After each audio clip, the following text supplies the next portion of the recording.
face hour-long delays as Snowstorm Snarls Heathrow Airport. A snowstorm that pushed across London on Sunday brought Heathrow Airport, one of the busiest in the world, to a virtual halt as airlines cancelled numerous flights and planes were stranded at gates. Passengers described scenes of confusion and frustration. Some people boarded planes and waited for hours on the tarmac, only to have their flights cancelled. Passengers waited for hours in lines that wound through the airport to speak with airline representatives. Many arriving flights were diverted. Lee Hutchison said he and his girlfriend, Jo Wisbey, landed at Heathrow from New York on Sunday morning to discover that they had missed their connecting flight to Edinburgh, Scotland. Their airline, British Airways, booked them on another flight, which was cancelled, and then 2 other flights, which were also cancelled. Barely any flights went out, and the numbers of people needing rebooked grew and then would have to recycle people who kept having flights cancelled, Mr. Hutchison said in an interview.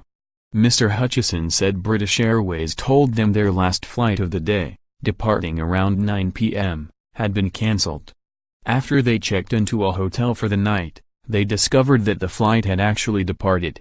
A spokeswoman for British Airways, whose primary hub is Heathrow, said she did not know how many flights had been cancelled, diverted or delayed. She said cancellations and delays were expected to continue into Monday. "We're very sorry that our customers' travel plans have been affected by severe weather conditions," the spokeswoman said in an email. Heavy rain overnight and snowfall in the UK this morning, combined with a reduction in the number of flights able to land at Heathrow, have caused disruption to our flight schedule. Some passengers said on Twitter that they waited more than 12 hours at Heathrow. Others said they were not allowed to retrieve their luggage after their flights were cancelled. A representative for Heathrow did not respond to an email seeking comment on Sunday evening.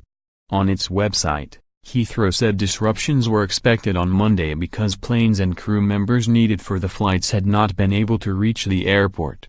"We are working with our airline partners to return aircraft to where they need to be, and full service recovery remains the focus," the airport said. The snowstorm brought 10 inches of snow to parts of the London region, with some areas seeing the most snowfall in about 5 years. Passengers said far less snow fell at Heathrow, which is about 13 miles west of the centre of London. It stopped snowing at about 3 p.m., Claire Moore, whose husband was stranded on a British Airways flight to Saudi Arabia, said in an interview.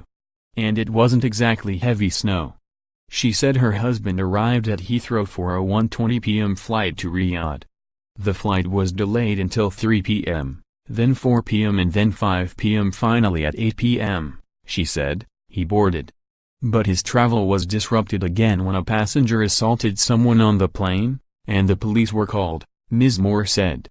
After this point, the flight was deemed to be outside regulations for flight crew hours, and it was cancelled, she said. Ms. Moore said her husband left Heathrow and returned home late Sunday evening. One of his co-workers on the flight was not as lucky. His colleague is still at Heathrow who appeared to have now lost his luggage, she said.